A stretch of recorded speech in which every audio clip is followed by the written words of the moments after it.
Soldiers, sailors, and airmen of the Allied Expeditionary Force, the eyes of the world are upon you. They end up just decimated. Your task will not be an easy one. Death trap, obstacles, machine gun fire, barbed wire, and mines, a complete slaughter.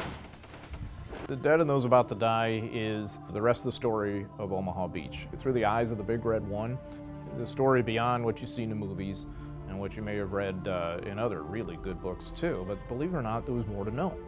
This key unit that at a major moment in time makes a key difference in why one of the most important battles in modern human history turns out the way it does. It's history the way that I think it ought to be done, from the bottom up.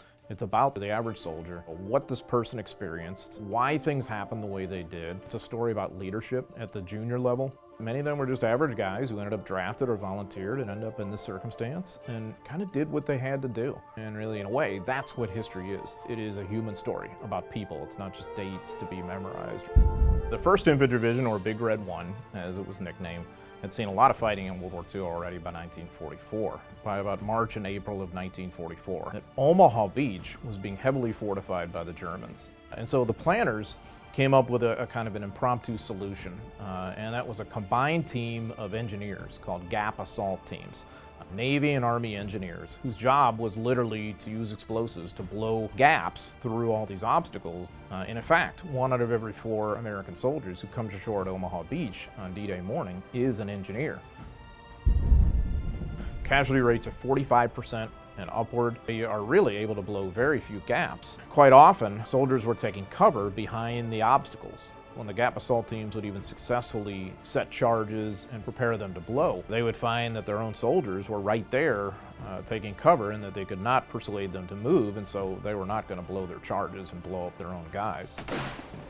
Colonel George Taylor was one of the Army's leading authorities on amphibious invasions. He had a philosophy that what was most important for any amphibious assault was something really quite simple. Get people off the beach as soon as you possibly can. And so when he comes ashore about an hour and a half after H hour on D-Day and he sees the chaos in front of him and the carnage, he realizes, I've got to take steps here to make sure that people get off this beach, that they start doing something, not just lying there, but to take action somehow.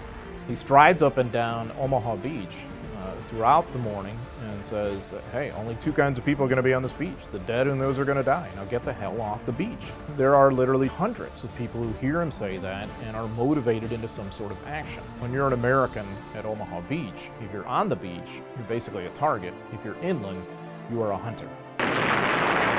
The Normandy invasion in Omaha Beach survives as one of those rare moments when you can look to kind of 1 or 2 days in history and say, boy, this set the tone for a long time and we still feel the aftershocks of it today.